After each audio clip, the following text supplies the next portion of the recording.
देश के पहले प्रधानमंत्री पंडित जवाहरलाल नेहरू की पुण्यतिथि पर अजमेर में शहर कांग्रेस की ओर से मंगलवार को पुष्पांजलि अर्पित की गई। नेहरू मेडिकल कॉलेज के पास नेहरू सर्किल स्थित नेहरू जी की प्रतिमा पर पुष्पांजलि अर्पित करने के बाद कांग्रेस नेताओं ने अपने विचार व्यक्त किए। इस अवसर पर शहर कांग्रेस के निवर्तमान अध्यक्ष विजय जैन, पूर्व मंत्री व पीसीसी उपाध्यक्ष श्रीमती नसीम अख्तर इंसाफ, पीसीसी सदस्य महेंद्र सिंह रलावता, पूर्व विधायक डॉक्टर राजकुमार जयपाल, डॉक्टर शिवगोपाल भायती, शहर कांग्रेस महासचिव शिव कुमार बंसल, पीसीसी सचिव सुनील लारा, पार्षद गजन सिंह रलावता सहित बड़ी संख्या में कांग्रेस जन मौजूद रहे।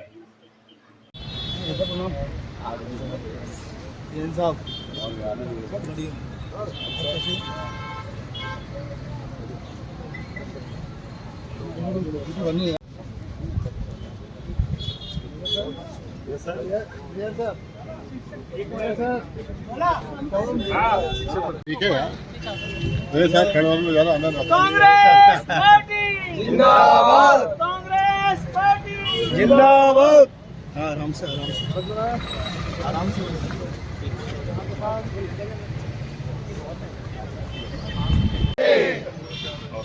कांग्रेस की क्या पहचान? तपस्या और नेहरू अमर रहे। नेहरू जी की क्या पहचान। जिंदाबाद, कांग्रेस पार्टी जिंदाबाद। जब तक सूरज चांद रहेगा, नाम रहेगा, जब तक सूरज चांद रहेगा, नाम रहेगा। देश का नेता कैसा हो, नेहरू जैसा हो, देश का नेता कैसा हो, नेहरू जैसा हो। कांग्रेस की क्या पहचान? तपस्या और बलिदान, कांग्रेस की क्या पहचान? तपस्या और बलिदान। जब तक सूरज चांद रहेगा,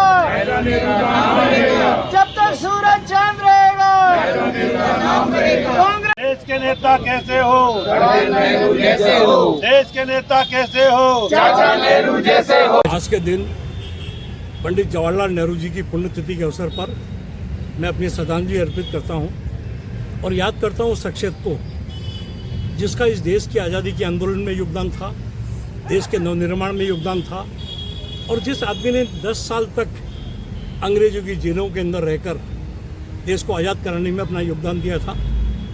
याद करता हूं उस व्यक्ति को जिसने 26 जनवरी 1930 को रावी के तट के ऊपर पहली बार तिरंगा झंडा लहराकर पूर्ण स्वराज की जिसने मांग की थी, वो पंडित जवाहरलाल नेहरू थे। याद करता हूँ पंडित जवाहरलाल नेहरू को जिन्होंने 1950 के अंदर पहली बार इस देश में जो संविधान को जो लागू किया, उनके कर कमलों से देश में संविधान लागू हुआ, आरक्षित वर्ग को आरक्षण मिला और इसी राजस्थान के नागौर जिले से पूरे देश के अंदर पंचायत राज की उन्होंने स्थापना की और पंचायत राज की स्थापना के साथ साथ मैं नमन उसके लिए भी करता हूं उनको कि उन्होंने इस देश के अंदर एम्स दिया, हॉस्पिटल्स दिए, आपके बड़ी बड़ी मेडिकल कॉलेज दी, IIT दी। वो शख्सियत जिसने भाखड़ा नागल डैम दिया, जिसने नागार्जुन दिया, जिसने हरिका डैम दिया, जिसने इंदिरा गांधी नहर दी, जिसने बुकोरा को स्टील प्लांट दिया, जिसने भामा परमाणु होने के बोले कि संयंत्र का जिसने स्थापना की, ऐसा शख्सियत का व्यक्तित्व जिसने हर क्षेत्र में जो देश सुई पैदा नहीं करता था, उसने इस देश को कहाँ से कहाँ ले जाके खड़ा कर दिया।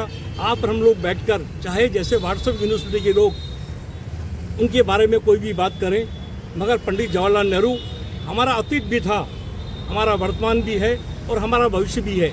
अगर हमें आज की तारीख में लोग कहते हैं कि फलानी कंपनी में फलाना आदमी CEO लग गया, हम कहते हैं कि फलानी कंपनी के अंदर कोई हमारा देश का आदमी वहाँ उपराष्ट्रपति बन गया या विदेश मंत्री बन गया। अगर उनको एम्स के अंदर पढ़ाई नहीं मिलती, IIT के अंदर उनको एजुकेशन नहीं मिलती, तो आज वो उनको वो रत्नमारक कैसे मिलता। अगर लोग कहते हैं अब्दुल कलाम साहब, मैं कह रहा हूँ अगर वो आज की तारीख में भाभा अगर ऑटोनॉमिक सेंटर की अगर वो स्थापना नहीं करते, तो इतने बड़े वैज्ञानिक चाहे अंतरिक्ष के अंदर जो जाने वाले लोग हों, चाहे परमाणु के रूप के अंदर हो, उन लोगों को एक विजन देने वाला व्यक्तित्व था। तो जिस आदमी ने, उसका नाम है पंडित जवाहरलाल नेहरू और पूरा राष्ट्र उनके प्रति कृतज्ञता व्यक्त करता है।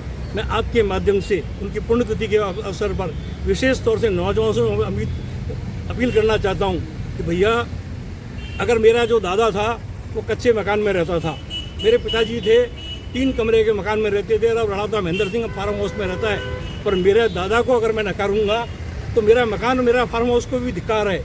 तो हमारे दादा को अगर हमें याद करना है तो हमारे अतीत को हम अगर याद करेंगे तो हमारा वर्तमान भी अच्छा होगा और भविष्य भी अच्छा होगा। इसलिए पूरा राष्ट्र पंडित जवाहरलाल नेहरू के प्रति कृतज्ञता व्यक्त करता है। ऐसे महान व्यक्तित्व सदी के अंदर जो पैदा होते हैं, आज इसकी पुण्यतिथि पर मेरी तरफ से बहुत बहुत साधुवाद, बहुत बहुत श्रद्धांजलि। और आने वाली पीढ़ी एजुकेशन के रूप के ऊपर पढ़ाई करे। और कभी इनकी एक बुक्स है डिस्कवरी ऑफ इंडिया, एक बार पढ़ के देखिए कि पंडित नेहरू क्या था और पंडित नेहरू ने इस देश को क्या बनाया। पूरा राष्ट्र इनके प्रति नमन होता है और कृतज्ञता व्यक्त करता है। प्रथम प्रधानमंत्री स्वर्गीय जवाहरलाल जी नेहरू जी की पुण्यतिथि पर अजमेर शहर जिला कांग्रेस कमेटी की ओर से उन्हें सादर श्रद्धांजलि अर्पित कर और उनके बताए हुए मार्ग पर चलने का संकल्प लिया। पंडित नेहरू जी वो शख्सियत थे जिन्होंने पूरे विश्व के अंदर भारत को उस स्थिति में लाकर खड़ा किया जहां भारत एक और गुलामी था, अंग्रेज़ों से लड़ाई करते हुए उन्होंने अपनी उम्र का 13 साल से अधिक का समय जेल में व्यतीत किया और अंग्रेज़ों से पूरा लोहा लिया और देश की आज़ादी में महत्वपूर्ण योगदान पंडित नेहरू जी का रहा। साथ ही पंडित नेहरू जी को जब हमारा देश मिला अंग्रेज़ों से तो उस वक्त हमारे देश की अर्थव्यवस्था बिल्कुल ख़त्म थी।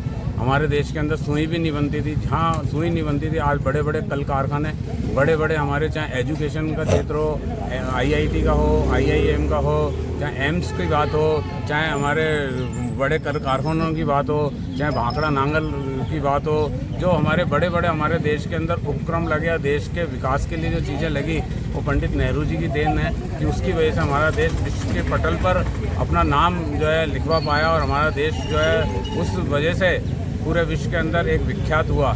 साथ ही वर्तमान परिस्थिति में जो केंद्र में बैठी हुई सरकार है वो धर्म के नाम पर, जाति के नाम पर, मज़हब के नाम पर, भारत पाकिस्तान के नाम पर, हिंदू मुस्लिम के नाम पर जो खेल खेल रही है वो एक सीधा छलावा युवाओं के साथ है। युवाओं को रोजगार देने की जगह उनको भटका रही है। साथ ही छलावा है देश की जनता के साथ जिनसे वोट लिए उन्होंने, क्योंकि महंगाई की मार जो है आज आम जनता के ऊपर किस तरह पड़ रही है। और साथ ही जो पंडित नेहरू जी के बनाए हुए उपक्रम बड़े बड़े कल कारखाने थे उन लोगों को बेचे जा रहे हैं जो देश में धनाढ्य परिवार हैं। उन लोगों को बेचकर, उन कारखानों को कौड़ियों में बेचकर हमारे भारत के पैसे का, खून पसीने की कमाई का, आम आदमी की जो एक खून पसीने की कमाई थी उससे वो कारखाने लगे थे, आज उसको बेच कर और ये केंद्र में बैठी हुई सरकार हमारे देश के साथ कुठाराघात कर रही है। हम पूर्ण रूप से उनको कहते हैं कि पंडित नेहरू जी के बताए हुए मार्ग पर चलकर देश के विकास, एकता, अखंडता और देश को आगे बढ़ाने की सोच रखें, देश को विभाजित करने की सोच नहीं रखें।